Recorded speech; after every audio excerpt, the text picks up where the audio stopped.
saber por este medio a la opinión pública que en el día de ayer, 28 de octubre, a las 6:01 pasado meridiano, salió del aeropuerto de Camagüey el avión bimotor de las FARC marca Cessna 310, número 53, de 5 plazas, rumbo a La Habana, conduciendo al jefe del Estado Mayor del Ejército Rebelde, comandante Camilo Cienfuegos, quien iba acompañado por el piloto de dicho avión, primer teniente Luciano Fariñas Rodríguez, y el soldado rebelde Félix Rodríguez, los que desgraciadamente no han llegado a su destino.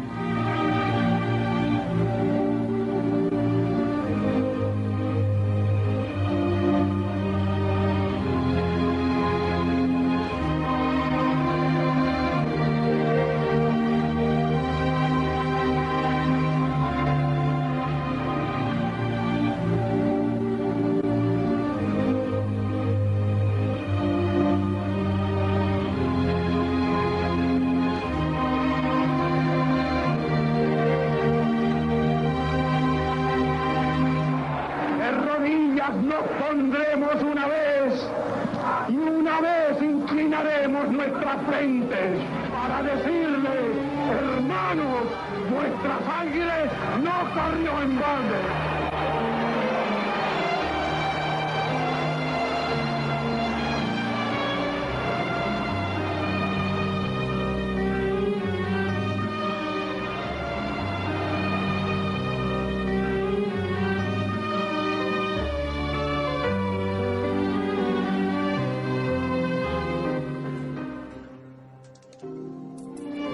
Las leyes revolucionarias tienden única y exclusivamente a favorecer al 90, al 95. Fue el último en incorporarse a la expedición del yate Granma en 1956 y el primero en entrar a la ciudad de La Habana 3 años más tarde. Camilo Cienfuegos llegó a ser uno de los hombres más carismáticos de la Revolución cubana.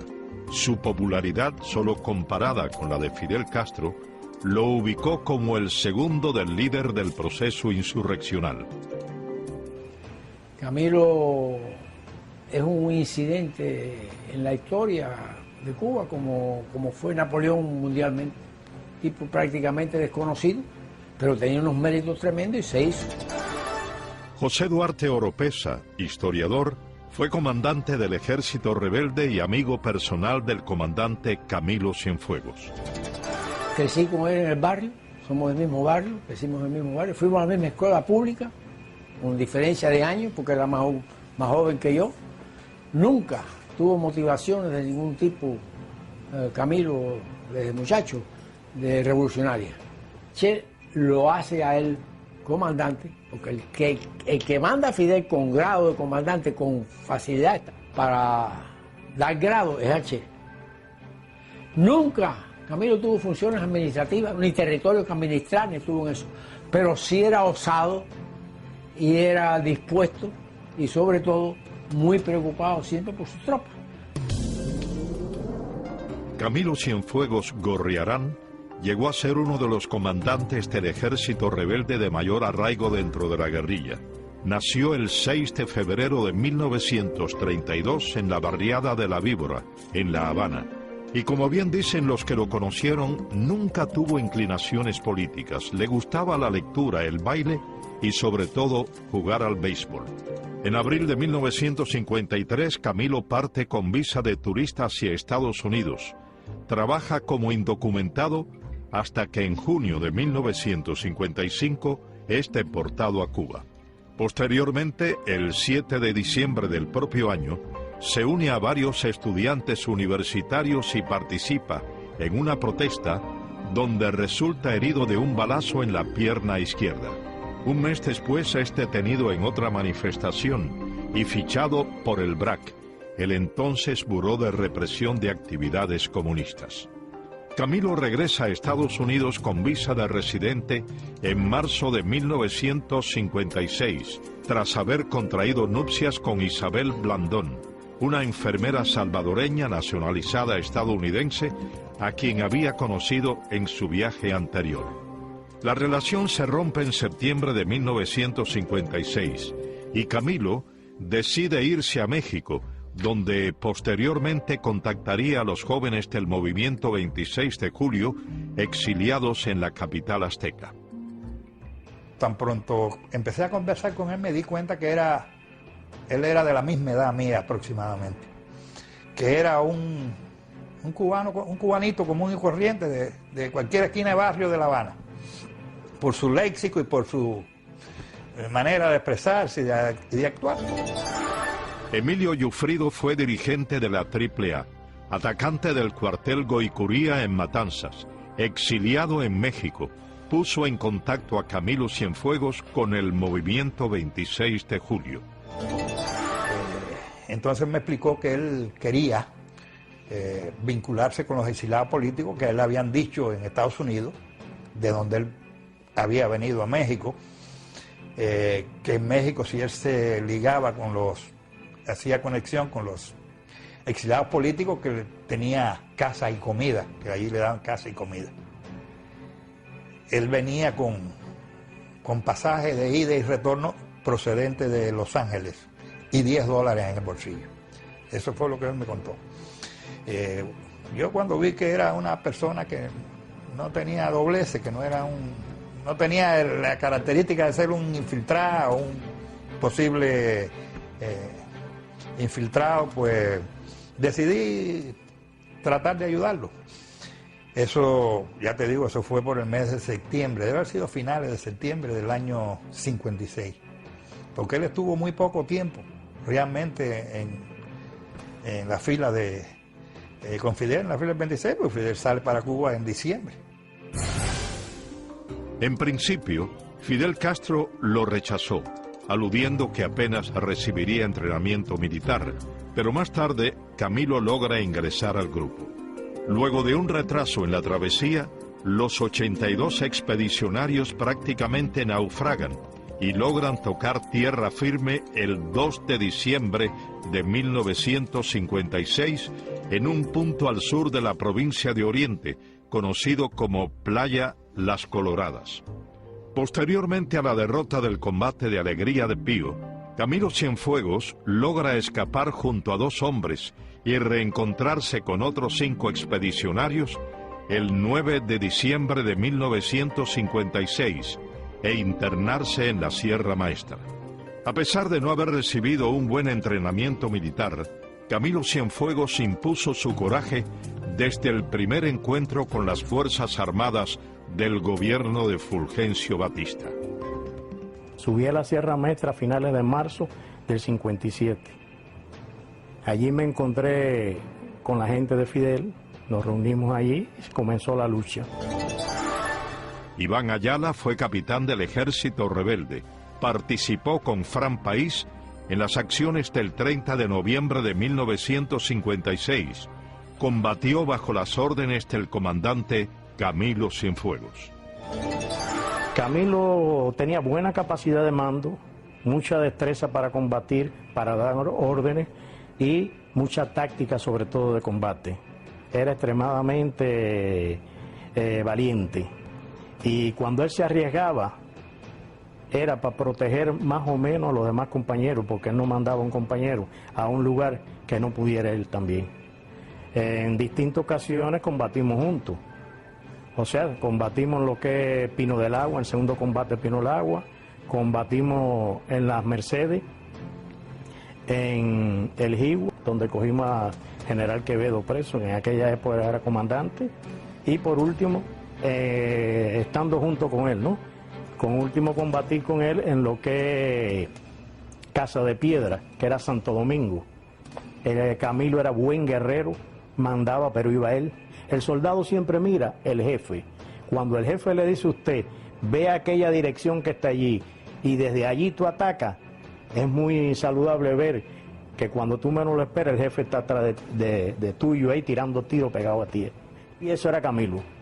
Por ejemplo, en el combate de Santo Domingo, nosotros atacamos por una parte y cuando vinimos a ver ya Camilo estaba metido por unas cuevas por arriba, atacando ya, metido ya él completamente adentro ahí de la cueva. O sea, que él no solamente mandaba a los soldados, él hacía el papel de soldado también cuando había que hacerlo y casi siempre peleaba de pie. Esa era otra cosa, que en la sierra Angelito Verdecia y él eran los únicos que hacían eso de los comandantes, que peleaban ahí de pie. Fueron precisamente su capacidad combativa y el respeto a sus subalternos los principales elementos que forjaron el carácter guerrillero de este hombre, al que muchos llamaron el señor de la vanguardia.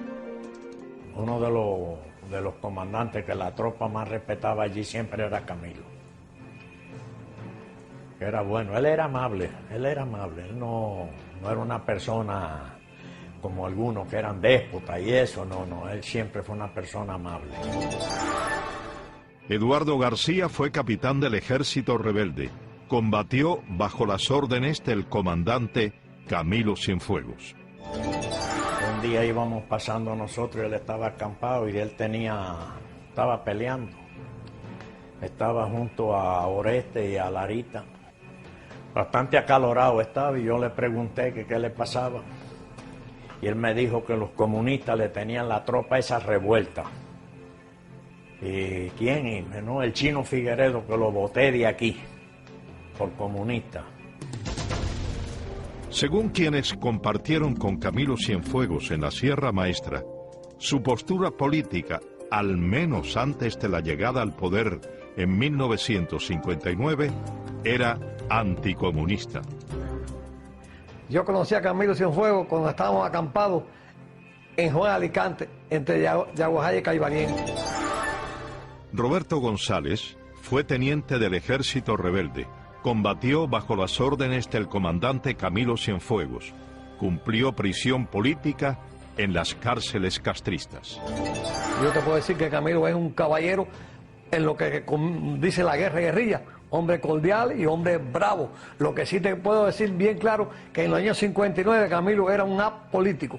Cuando una vez en el campamento nosotros hablamos con él, él nos dijo que su papá era un anarquista. Y Osmani, con la tendencia que usaba Osmani desde su niñez en la escuela, pero él en ningún momento tenía ninguna facción y le sabemos que era así, porque cuando nosotros hablamos del comandante Félix Torres, que lo botamos del campamento nosotros por la ideología de eso, política que tenía, entonces él comprendió lo que Félix Torres era un comunista. Entonces se puso de parte de nosotros en aquel momento y nos apoyó contra Félix Torres. Los ideales de Camilo en ningún momento fueron comunistas. La batalla de Yaguajay, que marcó la mayoría de edad de Camilo Cienfuegos como líder guerrillero, provocó, junto con la toma de Santa Clara, la huida de Fulgencio Batista y con ello el triunfo del proceso insurreccional que dio inicio a la revolución castrista. Camilo, a diferencia de Ernesto Guevara, respetó las vidas de los prisioneros de guerra. Cuando el cuartel se rinde el 31 de diciembre, partimos para La Habana, con Camilo que iba con nosotros. Entonces, cuando llegamos al primer pueblo de Esperanza, estaban detenidos los militares que yo conocía. Entonces, personalmente, yo hablé con Camilo y yo dije, ahí está Pancho Cuba, que yo lo conozco, Olivera y Moya el guardia, esa gente no se mete con nadie. Y me dijo, ¿tú estás seguro? Digo, sí, Camilo, que estás seguro. Entonces, bajo la responsabilidad de Camilo, lo soltó con un buen gesto de caballero. Camilo Cienfuegos realiza su entrada a La Habana en la tarde del 2 de enero de 1959 y, siguiendo las órdenes de Fidel Castro, toma la fortaleza de Columbia, donde radicaba el Estado Mayor del Ejército del general Fulgencio Batista. Estuve con Camilo Cienfuegos como corresponsal de guerra de la revista Bohemia en el combate de Yaguajay. Cuando terminó el combate de Yaguajay, salió la columna de Camilo para La Habana y yo iba en esa columna. Camilo iba adelante en un automóvil, yo iba detrás en un vehículo que decía Bohemia, corresponsal de guerra, y ahí yo entré a La Habana con la columna de Camilo Cienfuegos. Agustín Halle fue reportero de la revista Bohemia. Como corresponsal de guerra cubrió varias acciones del ejército rebelde, entre ellas la batalla de Yaguajay. Fue amigo personal del comandante Camilo Cienfuegos. La característica de él no era del tipo de un ideólogo, sino de acción, era un guerrillero. Y le era muy útil a Fidel Castro y él era ciego con Fidel Castro, seguía a Fidel Castro a todas partes. Y entonces el Fidel quería que él fuera el que entrara a La Habana primero. Entramos a Colombia 18 personas el camarógrafo que yo tenía, y yo y 16 guerrilleros, Camilo y 16, y tomaron el cuartel de Columbia. 6 días más tarde llega a La Habana Fidel Castro al frente de la denominada Caravana de la Libertad. A partir de ese momento, Camilo Cienfuegos se convierte virtualmente en el segundo hombre de la Revolución cubana, lo que genera los primeros conflictos en la sucesión de mandos. Yo conocía de vista a Camilo Cienfuegos durante las manifestaciones estudiantiles contra Batista, pero en realidad cuando intimamos fue cuando yo dirigía la Radio Rebelde en la Sierra Maestra, época en que Camilo frecuentaba, nos hablábamos muchísimo, algunas veces hacíamos transmisiones, discutíamos de historia, que fue una de sus preocupaciones de siempre. Carlos Franqui es escritor y periodista. Fue director de Radio Rebelde en la Sierra Maestra y posteriormente del diario Revolución. Es autor del libro Camilo Cienfuegos. Es significativo el por qué razón Fidel Castro escogió a Camilo Cienfuegos, que estaba en Yaguajay, 100 kilómetros detrás de Guevara, que había tomado Santa Clara para tomar Columbia. Y la razón principal fue que Fidel Castro se dio cuenta de que Camilo era un personaje muy popular, muy simpático, y tan es así que cuando llega a La Habana le hace la famosa pregunta de ¿voy bien, Camilo? Y Camilo responde ¿va bien, Fidel? Ahora, no hay que olvidarse que en esa época Fidel Castro se presenta como un demócrata, se presenta como alguien que va a restablecer la Constitución, como alguien que tiene un pensamiento marxiano y no como un marxista, porque Camilo nunca fue comunista. Y hay muchos testimonios de su pensamiento, incluido el artículo que escribió Ernesto Guevara después de la desaparición de Camilo, diciendo que no se le podía calificar de marxista. Entonces, es evidente que un hombre de la popularidad de Camilo, que era tenido en Cuba como el Cristo rumbero, el Cristo de los humildes, que tenía este pensamiento y este valor, no iba a aceptar una revolución comunista. Después de la toma de Columbia, pasan un tiempo y entonces a mí me pide el director de Bohemia que fuera a ver a Camilo para hacerle una entrevista. Yo me fui a Ciudad Libertad y entro a una oficina donde me dijeron que estaba Camilo. En esa oficina no había nadie, pero al lado había una reunión donde estaba Camilo Cienfuegos, estaba Raúl Castro y estaba Ernesto Che Guevara. Y estaban discutiendo ahí, no sabían que yo estaba afuera. Y estaban discutiendo el problema de qué iban a hacer con los soldados del Ejército Constitucional. Entonces Camilo Cienfuegos planteaba darle trabajo en obras públicas. Y entonces Raúl Castro se opuso. Y entonces Camilo le dijo, bueno, pero si no le damos trabajo van a estar en la calle conspirando. Entonces Raúl Castro dijo textualmente, eso es lo que queremos, que conspiren para fusilarlo. Y el Che Guevara contestó, de acuerdo, yo estoy de acuerdo con esto. Entonces Camilo se oponía, bueno, ¿cómo vamos a hacer eso? Son miles. Y de pronto dice Camilo, bueno, esto vamos a hablarlo con Fidel. Y entonces terminan la reunión y cuando sale Camilo, que me ve a mí, que salimos caminando, me pregunta, ¿tú oíste la discusión? Y yo le dije, no, yo no, ¿qué discusión? Yo me dice que no había oído la discusión. Entonces seguimos caminando y dice Mel, no, porque estoy teniendo problemas serios con Raúl Castro y con el Che. En esa discusión que tuvieron, ahí se veía que el Raúl y el Che no obedecían a Camilo. Camilo tenía un cargo más importante que ellos, porque Fidel nombra a Camilo jefe de las Fuerzas Armadas, mientras que Raúl Castro estaba de jefe del Ejército Rebelde en Oriente y el Che en la cabaña. Camilo estaba por encima de ellos.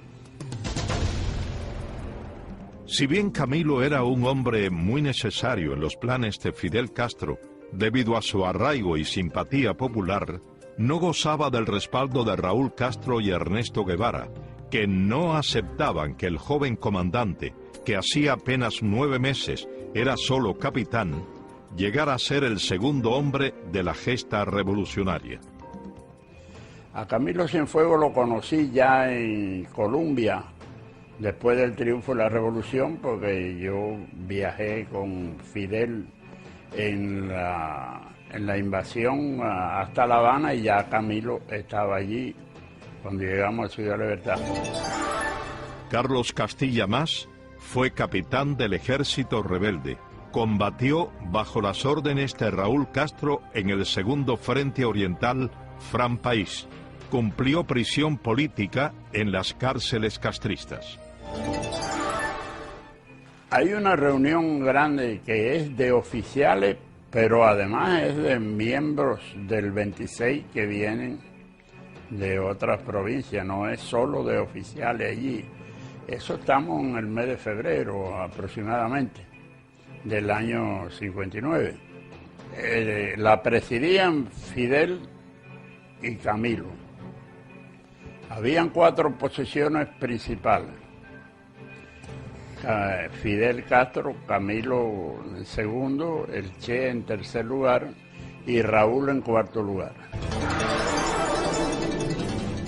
Camilo Cienfuegos no aprobaba la conducta asumida por Ernesto Guevara al frente de la fortaleza militar de La Cabaña, ni la de Raúl Castro como jefe militar de Santiago de Cuba. Camilo estaba en contra de los fusilamientos masivos practicados por ambos.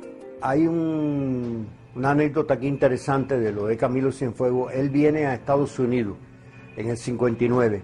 Ya él había vivido aquí antes, cuando estuvo exiliado un tiempo aquí. Entonces triunfa la revolución y él viene a los Estados Unidos.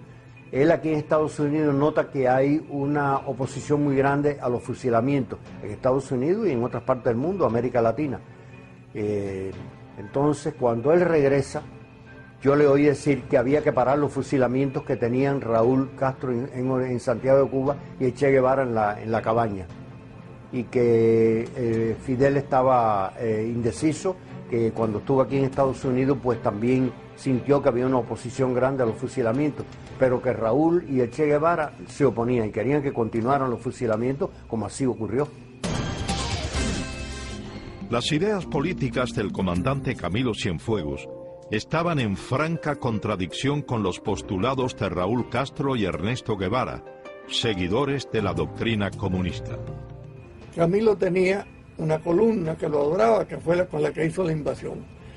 Pero esa columna Fidel Castro la mandó a Santo Domingo, y todos allá por el mes de mayo, junio del 59, ahí perecieron.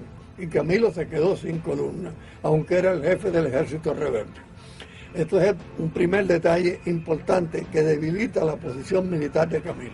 La segunda es que Fidel Castro disuelve el Ministerio de Defensa, en el cual habían 3 cuerpos: el ejército, que estaba mandado por Camilo, la aviación y la marina, y nombra a Raúl Castro jefe de las Fuerzas Armadas. El primer acto de Raúl Castro como jefe de las Fuerzas Armadas, con su concepción militarista, fue mandar a pelar a todos los barbudos y peludos que tenían desde la sierra, llevaban sus barbas, entre ellas la escolta completa de Camilo Cienfuegos, a los cuales licenció y mandó para su lugar de origen. Relatan sus biógrafos que el comandante Cienfuegos consideraba que el caudillismo y el militarismo habían sido, tanto en la guerra como en la paz, 2 de los males más perjudiciales en la historia cubana. Camilo esperaba una reacción de Fidel Castro contra el rumbo que estaba tomando la naciente revolución. Camilo me decía: yo soy fidelista, yo estoy en contra del rejuego con los comunistas, pero yo soy fidelista. Uber Matos fue comandante del ejército rebelde, jefe militar de la provincia de Camagüey. Cumplió 20 años de presidio político en las cárceles castristas y fue amigo personal del comandante Camilo Cienfuegos. Cuestionaba el problema de la inclinación comunista que veíamos en la cúpula revolucionaria, y él estaba muy preocupado por eso. Y en repetidas oportunidades me habló para que viéramos a Fidel y conversamos. Nosotros conversamos en varias oportunidades. Conversamos una vez en el Gran Hotel de Camagüey, en los primeros meses de la revolución, como en el 4º o 5º mes. Y en otras oportunidades hablábamos en el Estado Mayor. Y en otra oportunidad pasó por mi casa en Camagüey y también me volvió a decir: oye, tenemos que movernos porque los comunistas se están adueñando del proceso y Fidel no acaba de decidirse. Yo en más de una oportunidad le contesté, bueno, como tú quieras, hablamos con Fidel. Y en otra oportunidad volvió y me dice, oye, esto hay que hacer algo, Vamos, ¿por qué no hablamos con Fidel? Digo, sí, vamos a hablar. Dice, no, pero hablas tú, yo te acompaño. Pero hablas tú, porque Fidel, tú sabes que a mí en público me elogia y en privado me tira mierda. Camilo Cienfuegos, apuntan quienes le conocieron, que si bien en un principio era un ferviente seguidor de las ideas de Fidel Castro, poco después comenzó a discrepar con los métodos de gobierno que conducían a la dictadura. Sin embargo, el hombre sencillo y humilde cambió un tanto su carácter. Según relatara en su libro Cuba 1959, La Galera de la Muerte, el sacerdote Javier Arzuaga, quien fuera párroco de la iglesia de Casablanca en La Habana y capellán de los fusilados en la fortaleza de La Cabaña, el propio Camilo Cienfuegos presidió en el campamento de Colombia un juicio contra Pedro Morejón, quien fue sentenciado a muerte en un proceso cuyas deliberaciones duraron apenas 10 minutos. Según sus propios compañeros de armas, este cambio de carácter llegó a reflejarse además en sus relaciones personales.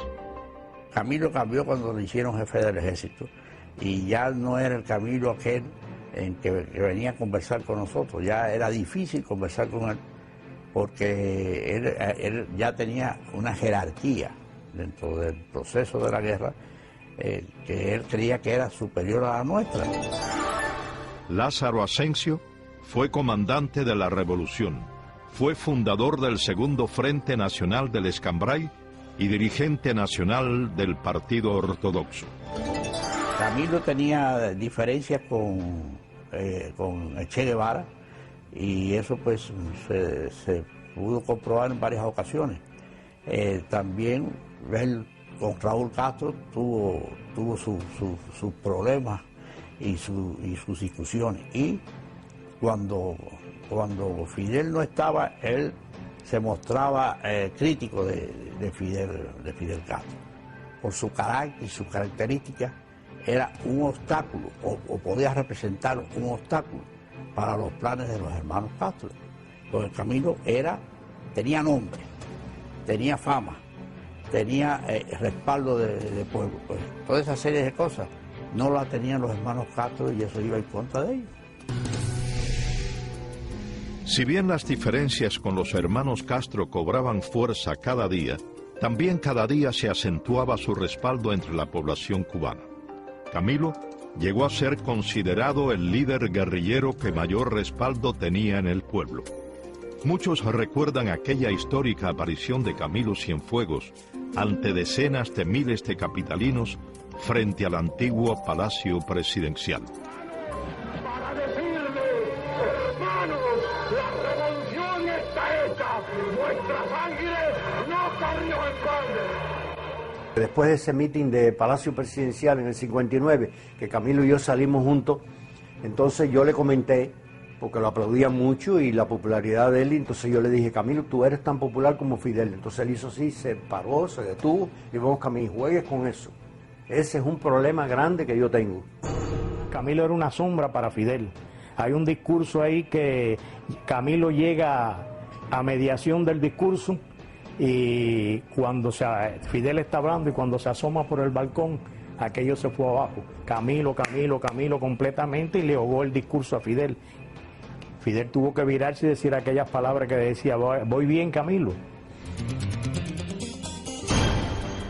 Varios oficiales del ejército rebelde comenzaron a distanciarse del gobierno. Ya se divisaba, pasados los primeros meses, el rumbo socialista de la llamada revolución. Muchos empezaron a disentir. Unos días antes de darse el caso de allá de Camagüey con Huber tuvo allá en Colombia, y fuimos a almorzar Camilo Cienfuegos, Belarmino Castilla Aníbal, Antonio Enrique Luzón y yo.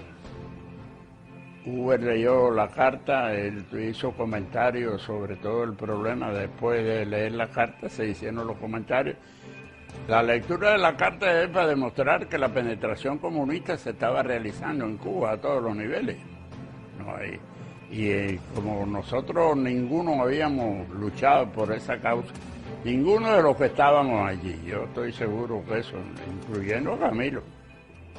Y no hubo una expresión de disgusto de ninguna de las partes, todo se tomó como una cosa rutinaria que ocurre en los problemas revolucionarios. Se produce uno de los sucesos de mayor importancia en el primer año de vida de la Revolución Cubana.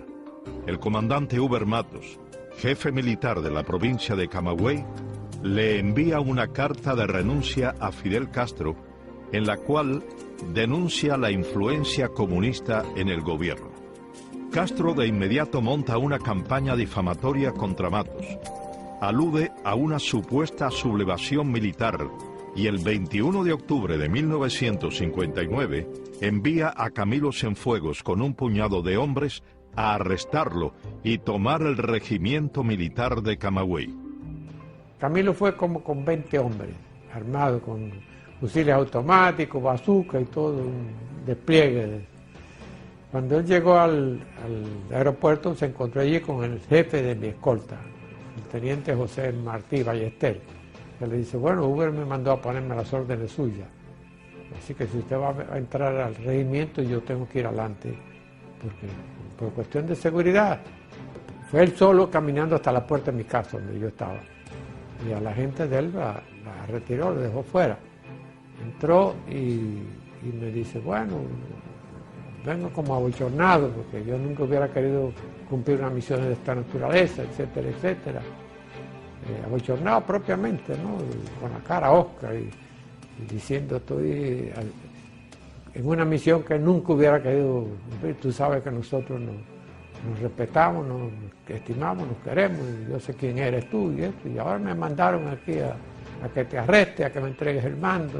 No sé, no entiendo esto, pero por encima de todo vengo como asqueado, ¿no? En la misión, pero tengo que cumplirla. Y entonces yo le dije, ¿sabes que te mandaron aquí para que mi gente te matara? Me mandaron a arrestarme para que mi gente te matara. Porque si yo no tomo las precauciones, cuando tú entres aquí te balean, a ti o al que hubiera entrado aquí a arrestarme. La tropa está insultada porque se han pasado como 3 horas diciéndole hijo de perra, traidores, canallas, bribones. No tengo la menor duda de que ellos estaban, primero, sabían que yo iba a renunciar. Sabían que yo iba a renunciar. Y estaban preparando el escenario para cuando yo renunciara, arrancarme la cabeza a mí y de paso, pues, matar a Camilo y echarme a mí la culpa. No existía tal sublevación. El comandante Huber Matos se entrega y pone a sus hombres bajo las órdenes de Camilo, rompiendo de esta forma lo que muchos críticos consideran que fue un plan orquestado por Fidel Castro para deshacerse de los 2 comandantes rebeldes. Una vez subsanado el incidente, Camilo Cienfuegos ofrece una conferencia de prensa en la ciudad de Camagüey. Yo abro el programa diciendo que Camagüey estaba viviendo un momento de expectación y que para hablarle sobre eso estaba allí el comandante Camilo Cienfuegos y con la misma le di la palabra. Cebrián de Quesada fue el periodista que moderó la última conferencia de prensa que ofreció Camilo Cienfuegos en la ciudad de Camagüey antes de desaparecer.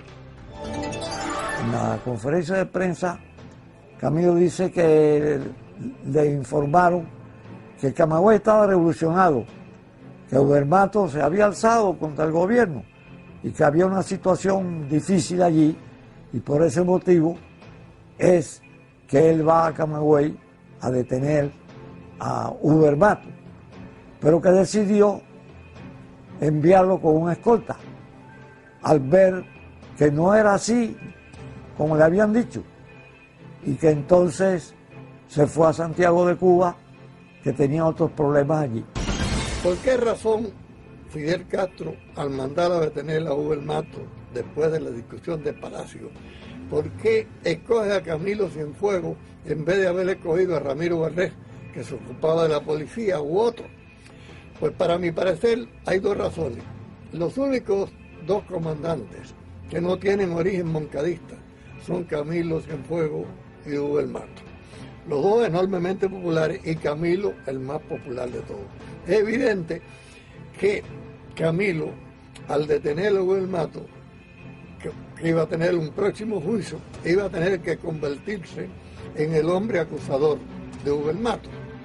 ¿Qué pasa? Que Camilo, después de detener a Hugo el Mato y darse cuenta que allí lo hubieran podido matar si Hugo el Mato no hubiera dado órdenes de que no dispararan, y ver ciertas contradicciones, vuelve a la semana a Camagüey a investigar realmente lo que había pasado.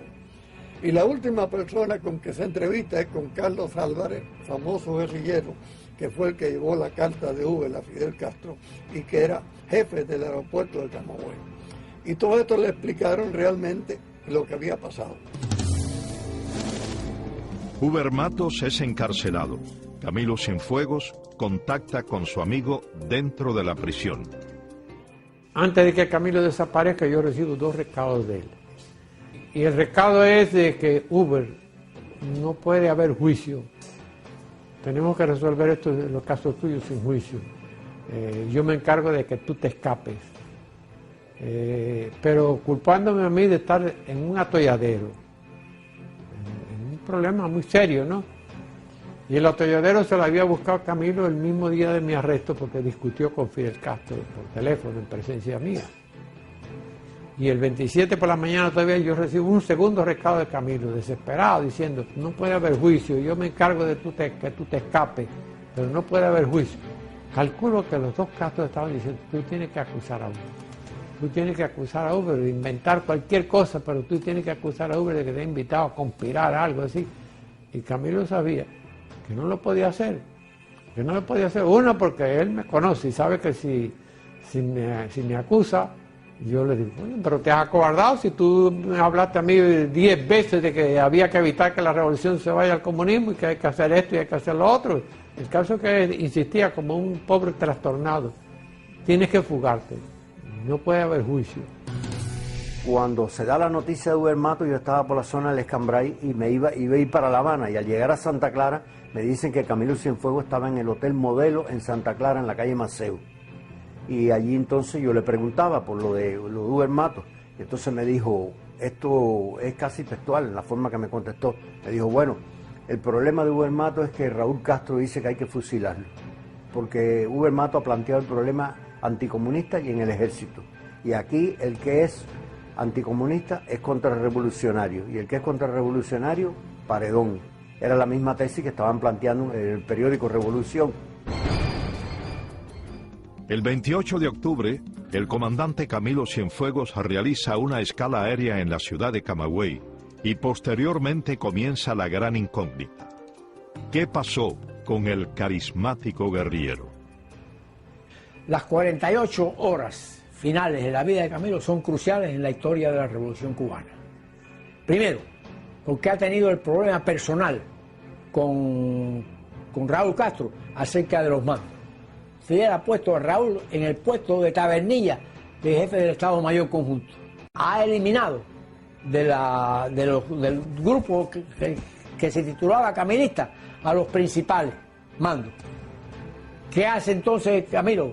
Trata de venir para La Habana para aclarar su posición.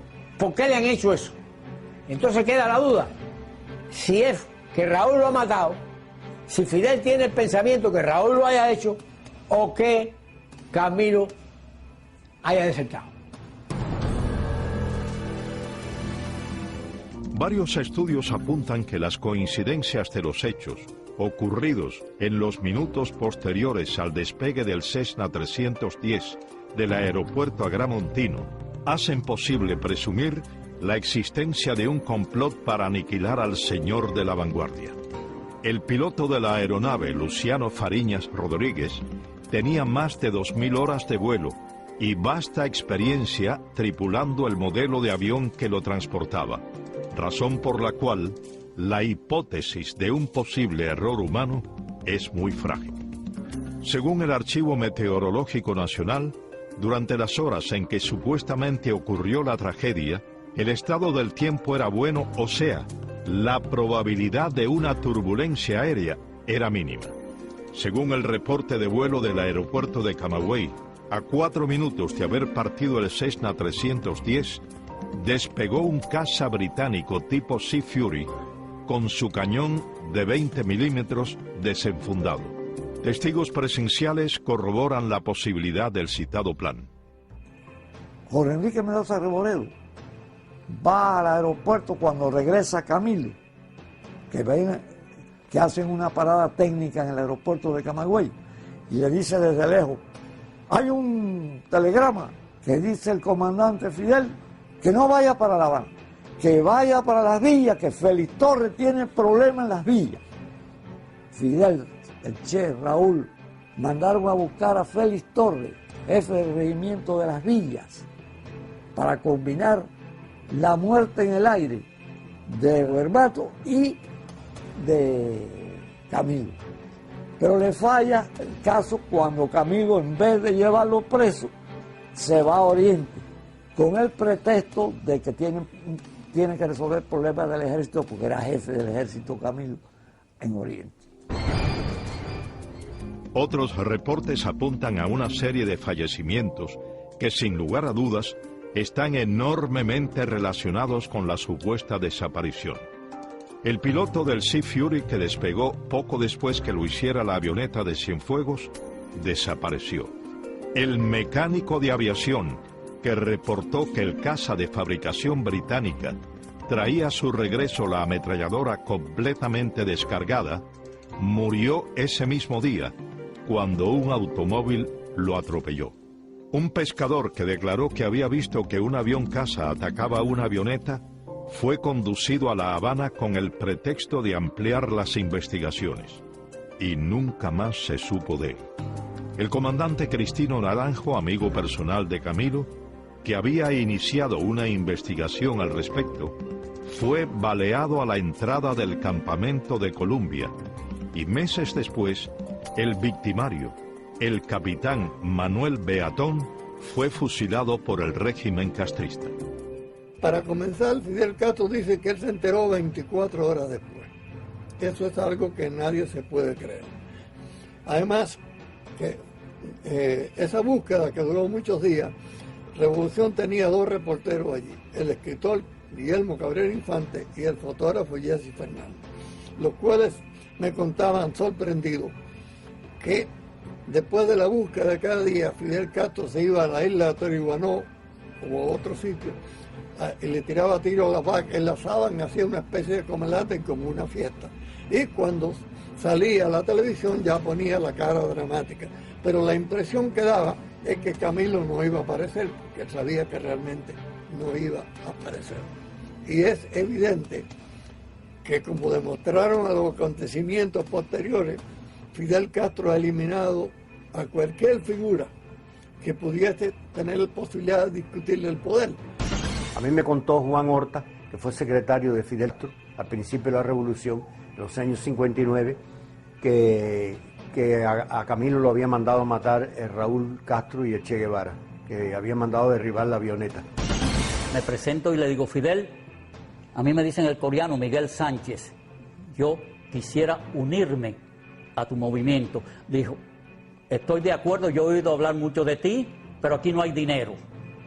Tenemos que irnos para México, búscate el dinero para el pasaje. De ahí yo vendí los muebles de mi hija que tenía en depósito aquí y me presenté con el dinero y dijo: ya tenemos dinero para el pasaje. Fidel le dijo: perfecto, nos vamos el día 10 para Ciudad México, el 10 de diciembre de 1955.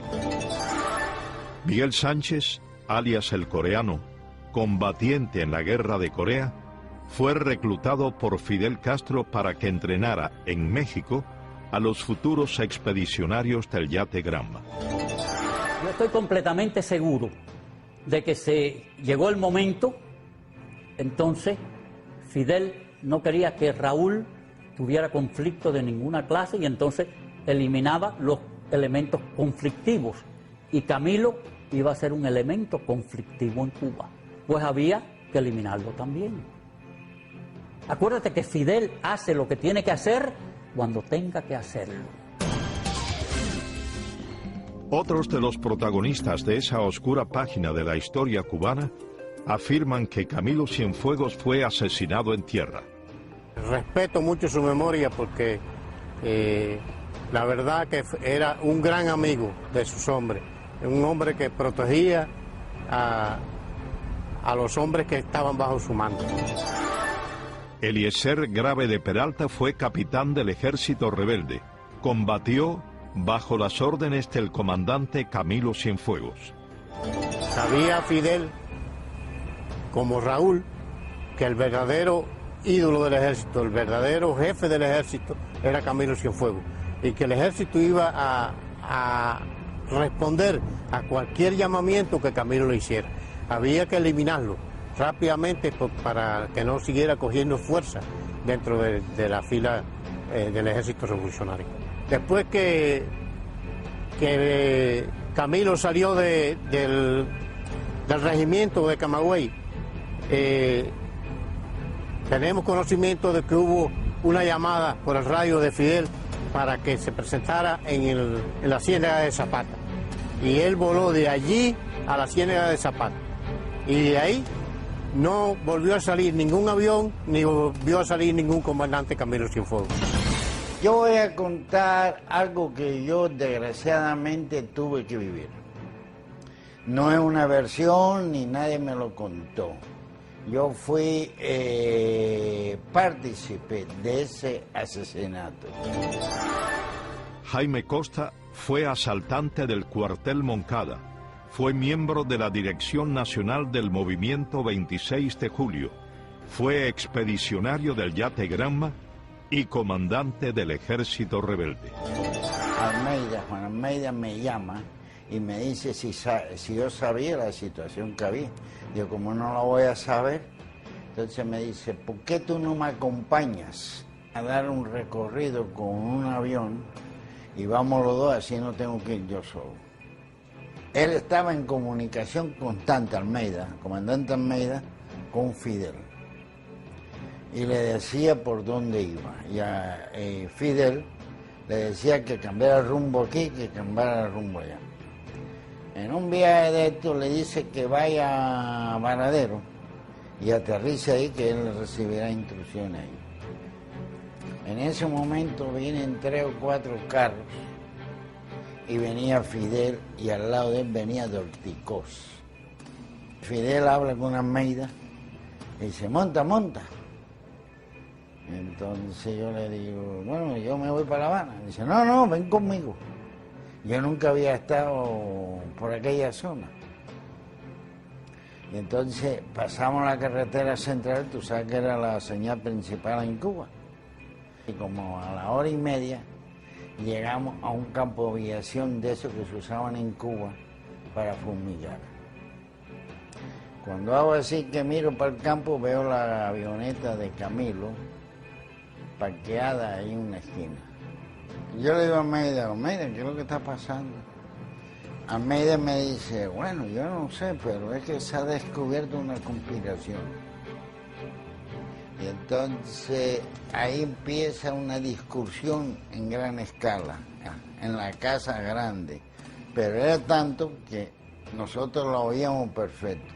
Camilo le decía, coño, porque esto no puede ser, Fidel, tú estás loco.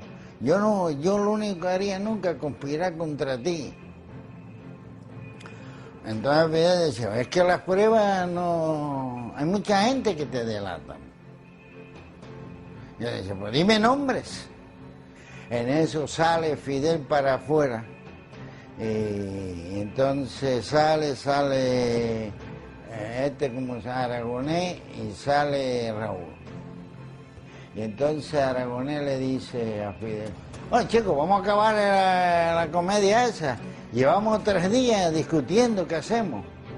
Y en eso él se va y entra. Y entonces hay una discusión grande, pero bien grande, donde Camilo le dice, Pancho, tírame a los testículos, con las palabras que usamos nosotros los cubanos, ¿no?